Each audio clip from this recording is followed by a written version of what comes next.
Actually, our atmosphere is not warmed at all by the sun. There is nothing within our atmosphere that's able to trap shortwave radiation from the sun.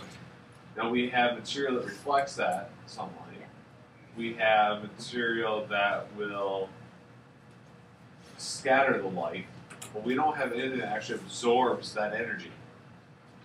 So what happens is the shortwave radiation comes in and it hits the ground. The ground then absorbs that energy and then it stores it for a little bit and then releases that energy in the form of long-wave radiation. At that point, our atmosphere now absorbs that long-wave radiation from Earth. So it goes from short hits the ground, Short wave is long wave. It's not a reflection. It's a release from the Earth. That's a radiation. Okay. Great way to think about radiation versus conduction. Okay. Put a pan on the stove and grab the side of the pan. Okay. That's conduction. That's a direct contact. Okay. You are literally getting heated by direct contact.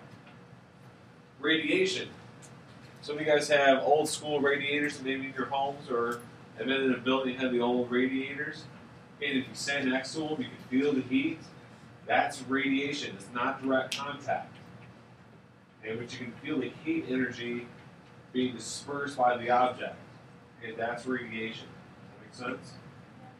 Okay. So we look at how the Earth warms the atmosphere. It warms it not by conduction, but by radiation. So it releases the long-wave radiation and then sort of warms our atmosphere.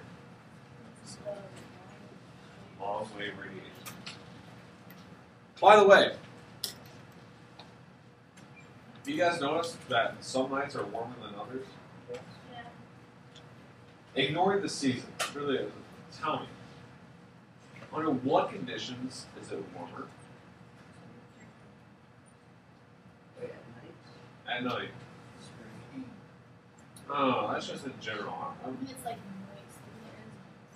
No, this is a big thing. What do you mean by at night? Like what time at night? There is a certain condition that happens year-round, at any time year-round, and it's always warmer under that condition than any other time. What do you guys notice about cloudy nights versus clear nights?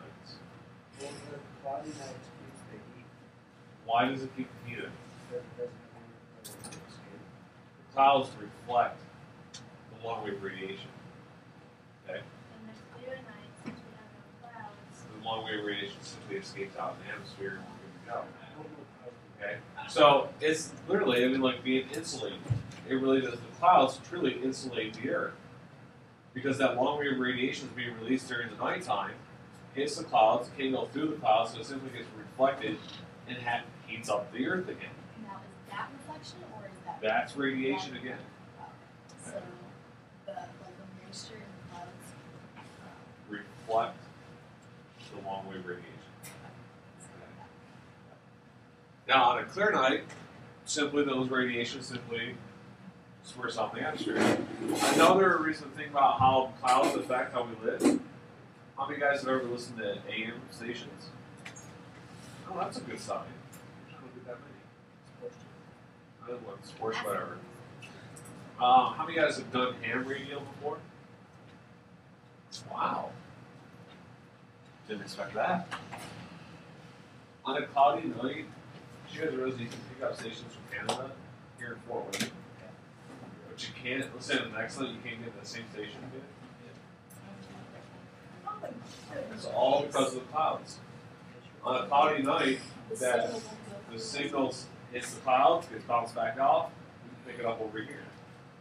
On a clear night, that signal simply just goes, it's gone forever. So clouds are actually kind of cool. There's a lot going on there. Speaking about clouds, we'll talk about those on Friday. All right, so we talked about some basic stuff.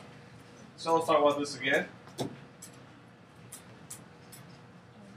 When we think about the energy given to us from the sun, we don't actually get the full amount of the energy. 6% is reflected immediately by the atmosphere. Now we're already up 94%. Thank you, atmosphere. Another 25% is reflected by clouds. So now we're down to 69%. About 15% of that is absorbed by the atmosphere, so that doesn't actually reach us at all. So now we're down to 54%. And another 4% is actually reflected from our surface. Now we're down to 50%. So only about all the energy from the sun, 15% of that actually reaches the Earth and energizes the Earth. There's not really a whole lot there. Okay. I'm going to go ahead and stop us now. Pretty much everything we've talked about, you should be able to complete the homework tonight. Homework is out of section 11.1 that you were supposed to read last night. So as long as you've read that, your homework should be pretty easy tonight. So.